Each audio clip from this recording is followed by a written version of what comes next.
And I'll have said it, so you'll. I'll forget that. Yeah.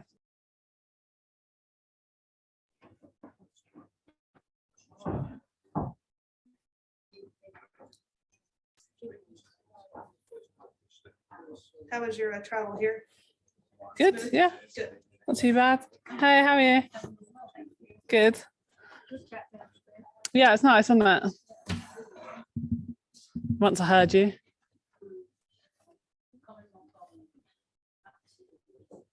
Oh, does he? Oh, that's nice. I like him. He's nice. Yeah. Well, I am ready to get rolling here. Welcome inside the press room at the Trust Golf Women's Scottish Open here with 2018 AIG Women's Open champion Georgia Hall, back in Scotland. I know this is one of your favorite times of the year, just to be near home. How excited are you to get going here at Dumbarnie Links?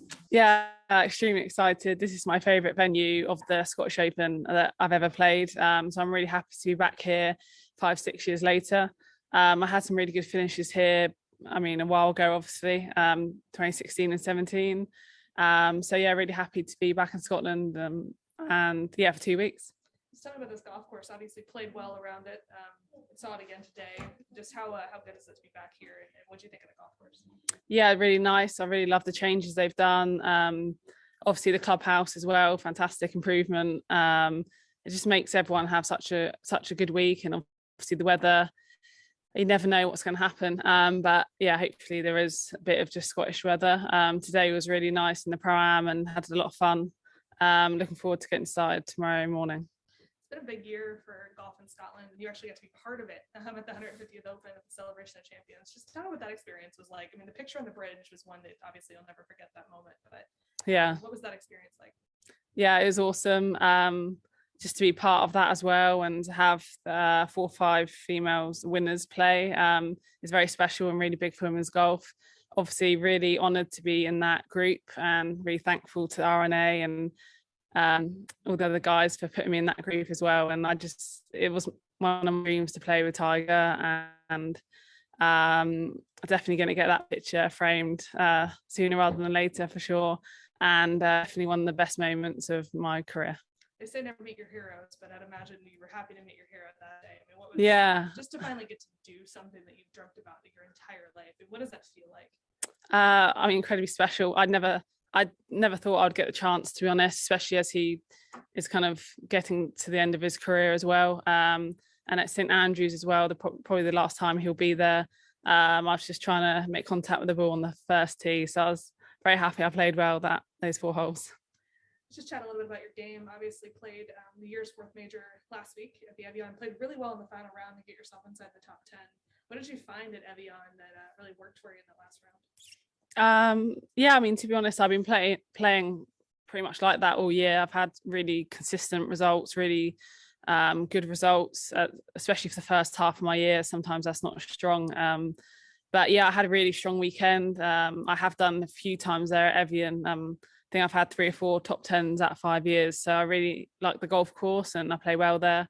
And obviously a great start to this run of events now. Heading here, obviously you're not unfamiliar with the style of golf. How do you just get yourself ready for this week and not only this week, next week as well? Yeah, just silly. I mean, really just try not to over prepare. This is my favorite type of golf. Played nine yesterday and was really relaxed today, just getting the speed of the greens. But you know, those punch shots, keeping under the wind, I feel very comfortable doing all of that. So just really enjoy being at home and in this weather as well. It's a bit cooler than last week, which is nice. Awesome. We'll open it up to questions in the room, but friendly reminder, if you're on the Zoom, just indicate in the chat and we'll ask you to unmute. Louise? Did you copy some of Tiger's stinger shots? Not really, because I've done that for a long time myself, and I created that shot and I found out what's best for me to hit that kind of shot. But when I played with him, I did look at his putting quite a lot because, I mean, he's a real putter. So it's nice to get some tips from Rory as well. Okay. And is the Scottish weather, you know, hot one moment and then freezing the next, do you find that actually quite attractive and challenging, or what do you really think about it? Yeah, I think I really love the weather. Feel very comfortable in it. I think, when the wind gets up as well, it's a lot of fun and makes things a lot more interesting. I feel that I can visualize shots better as well when there's a bit of wind, and I really enjoy playing in it. It doesn't faze me at all. So, and also we only get 2-3 weeks of this a year, so I just want to make the most of it. And what would be your optimum kind of day for a round of golf? Weather-wise, I mean, definitely no rain, but just 50-mile-an-hour wind, probably 10-15. I want a bit of wind, just because I think that's what links golf is, and it'd be a shame not to play in some wind. What tips did Rory give you? I mean, more on putting, we saw the same. I mean, he sees Brad, and I saw him last year for a lesson, so we were just talking about that, and the way we both struggle sometimes on left to right putts. And I started using a line on the golf ball last week for the first time in a couple of years, and because we briefly spoke about that, and I putted probably the best I have this year, so I'm going to continue to do that. But it's just nice to get some inside information as well and speak to someone who's done it all. And was there anything else you want to share, or stuff you don't want to share that he told you? No, not really. It's more like personal stuff as well, stuff that's not to do with golf, which is quite nice because that's all we do. So it's nice to just find out other things about him. Well, let's just talk about your golf this season. I mean, in addition to last week's T8, you have 4 other top 20s. What are your better years? I feel like thus far. Do you feel like you're trending in the right direction, and do you feel like that win is going to come? Yeah, definitely. Like I said, it's definitely the highest finishes I've had all year this year out of my career, and I've been in contention 2-3 times. Even KPMG, I was top 5 going in with a few holes left, and it's really big for me to get high in those majors, especially in the US. I had my highest finish ANA this year. So yeah, just even, I mean, last week I ended up only a few shots from winning. So just if I keep doing that and feel like I'm kind of knocking on the door, then I'm very happy. And I know that like a win would come if I keep doing that. And you have won this year. I mean, out in the LAT. Yeah. Back in March. How important is it to you to play on the Ladies European Tour? And how important is it to win out there for your confidence? Yeah, definitely. I mean, on the LAT, when I do play, I find myself maybe slightly more in contention, and I think it's really good to be on top of those leaderboards as much as anyone can. Good to deal with the pressure. I really enjoy coming back to play LAT because that's where I started my golf, and I love Europe. I love just getting on a 2-3 hour flight. I love the golf courses here as well. So when I do get to play, which isn't a lot, I try and make the most of it. And obviously the win in Saudi was great for me, leading start to finish, winning by 5 shots. So I really enjoyed that week. We'll have some questions on the Zoom. Beth Ann, if you'd like to unmute your mic. Yes. Hello. Hi, Georgia. Hello. I wanted to ask you what your experience is at Muirfield. Have you been there before? No, never been there. First time. What are you most looking forward to about that week, next week? Well, it's my favorite event of the year. Always has been.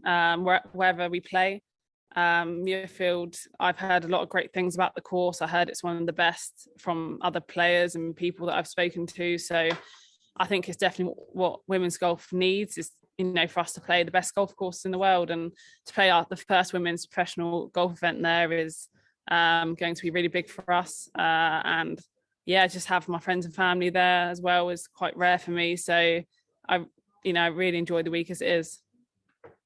And then going back to Rory, how much time have you spent around him in the past? Yeah, we met a few times. So it was really nice just to see him again. We spoke a few times in the past as well. He says that he, watches women's golf and how kind of UK players are doing. And it's really nice just to to meet someone really genuine and interested in our part of the game as well. So yeah, it was good to play and catch up with them. And then just finally, you mentioned Saudi. Obviously, I'm sure you've heard Greg Norman's quotes that there 100% will be a live women's league. What are your thoughts on the commissioner saying that she would take a phone call from Greg Norman, and how do you think the LPGA should go forward with that potential development? Yeah, I mean, I definitely haven't heard anything about there being a live women's league or schedule. I know there's a lot of rumours going around, and you know, a lot of rumours are normally sometimes not true as well. So unless I actually hear that there actually is going to be one, to be honest, I haven't thought about it. About there is being a schedule like that for us. Whether Molly decides to take a call, that's really not in my field of expertise. I just want to play in the events on the LPGA and LET. But yeah, I mean, yeah, there's not much more I can say, really. It's down to the commissioner. Thank you. Another one here for Blue In. Okay, that's fine what you just said, but would you like playing shotgun start tournaments every week? No, I personally wouldn't. I think the integrity of the game and the history of the game is 4 rounds, everyone tees off at different times of the day. And I think it would be a shame for golf to be like that for us. I really respect the morals of golf and not wearing a collar and things like that. And I would like it to stay where it is. You know, next week everyone tees off 1 tee, the first tee time's 6:30, last one's 3:30. That's the way it always has been. And I think that brings in all elements, including weather, to the game. And I think that's some things need to stay the same regarding that. And have you ever watched a shotgun start tournament, or would you ever watch one?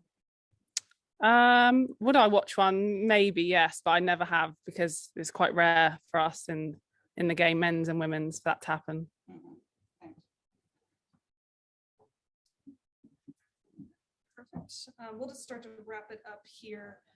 This event, obviously, you've played quite a few times. We're here in 2017 when it was at Dundonald, but Trust Golf and Visit Scotland have really elevated this championship. What have you seen? How have you seen this tournament get better because of Trust Golf and Visit Scotland support? Yeah, I mean, obviously extremely grateful to both of them for coming in and supporting the event. As players, we love coming here, especially UK players. Having the prize fund increase time and time again, it just shows what this tournament's doing, especially for Scotland and the people around it. We get more spectators year on year.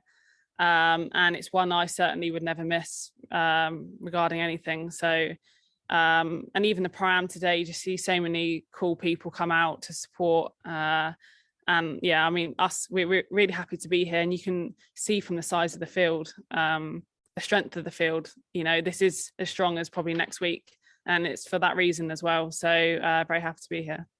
Awesome. We'll wrap it up there. Good luck this week. Thank you. Thanks.